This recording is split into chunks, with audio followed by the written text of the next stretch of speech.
Praise the lord. దేవుని నామమునకే మహిమ కలుగునుగాక. దేవుడు మిమ్మును మీ కుటుంబాన్ని దీవించి ఆశీర్వదించునుగాక.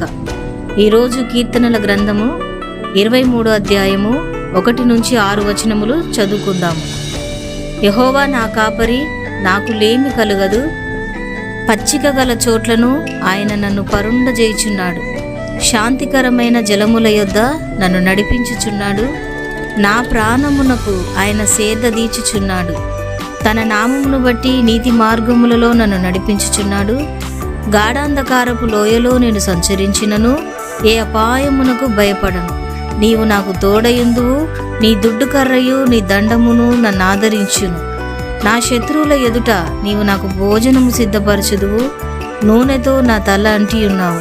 నా గిన్నె నిండి పొర్లుచున్నది. నేను బ్రతుకు దినములన్నీయు కృపాక్షేమములే నా వెంట వచ్చును. చిరకాలము యెహోవా మందిరములో నేను నివాసము చేసేదను. ఆమేన్.